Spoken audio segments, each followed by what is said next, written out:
एक पहल कार्यक्रम के अंतर्गत मानव मूल्यों की श्रृंखला में आपका पुनः स्वागत है। आज मैं आपको एक महत्वपूर्ण जानकारी साझा करना चाहती हूँ। योग शब्द से तो आप भली भांति परिचित होंगे। आज मैं आपके सामने अष्टांग योग के बारे में बताऊंगी।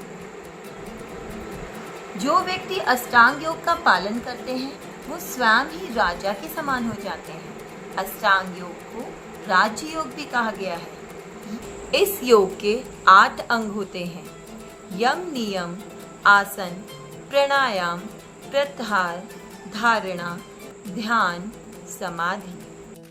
आज मैं आपको यम के अंतर्गत आने वाले अहिंसा, अस्तेय और अपरिग्रह के बारे में बताऊंगी। मुझे विश्वास है इस जानकारी के होते ही आप स्वतः ही अष्टांग योग के बारे में विस्तार से जानना चाहेंगे और स्वयं प्रयत्न भी करेंगे।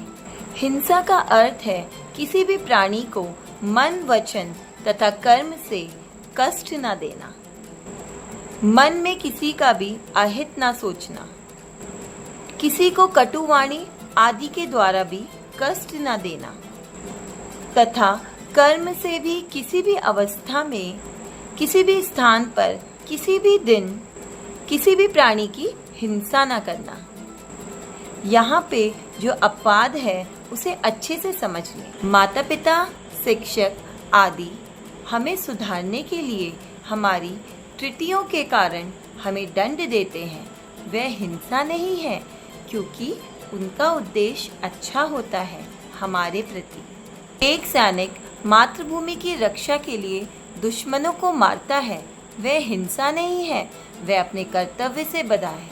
अहिंसा के पालन का फल: जो व्यक्ति अहिंसा का पालन करता है उसका हिंसा, वैर भाव छूट जाता है। जो व्यक्ति सभी प्राणियों के लिए हृदय से सहज, निश्चल, निस्वार्थ प्रेम करता है, तब ये कैसे संभव है उसके प्रति कोई भी वैर भाव रखे।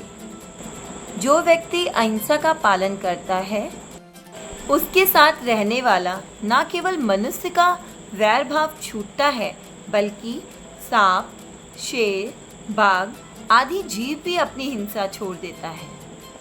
अस्तेय का अर्थ है चोरी ना करना। चोरी केवल धन की नहीं होती है, समय को नष्ट करना भी समय की चोरी कहलाती है। अस्तेय का फल: पूर्ण रूप से चोरी त्याग कर देने वाले व्यक्ति को स्वयं ही धन संपत्ति प्राप्त होने लगती है। यह सत्य भी है। ऐसे व्यक्ति चोरी की बातें तो दूर, बल्कि किसी वस्तु की इच्छा भी नहीं करते कि यह मेरे पास होना चाहिए। ऐसे व्यक्ति को समृद्धि स्वयं ही प्राप्त होने लगती है। अपरिग्रह: परिग्रह का अर्थ है चारों ओर से संग्रह करने का प्रयत्न करना। जो व्यक्ति अपरिग्रह का पालन करता है वह भौतिक सुखों के साधनों की इच्छा भी नहीं करता। ऐसे व्यक्ति को जीवन जीते समय जो भी सुख साधन उपलब्ध होते हैं उसका उपयोग दूसरों को सुख पहुंचाने के लिए करता है और सदैव जितेंद्रिय रहता है। मैं कौन हूँ, मैं कहाँ से आया हूँ, मुझे क्या करना चाहिए इत्यादि शुभ गुणों का विचार कर योगी भौतिक पदार्थों का संग्रह नहीं करता। अपरिग्रह के पालन का फल: जो व्यक्ति अपरिग्रह का पालन करता है वह आवश्यक वस्तु के समान लाभ का अनुभव प्राप्त करता है, जिसके अंदर संचय की प्रवृत्ति नहीं होती और वह किसी भी प्रकार की कोई भी कमी महसूस नहीं करता। उसके पास स्वयं ही वैभव के साधन पहुंचते हैं। इस जानकारी के माध्यम से हमें अहिंसा, अस्तेय, अपरिग्रह के होने वाली उपलब्धियों के बारे में पता चल गया होगा और हम इसे अवश्य ही अपने जीवन में इसका पालन करने का प्रयत्न करेंगे। धन्यवाद।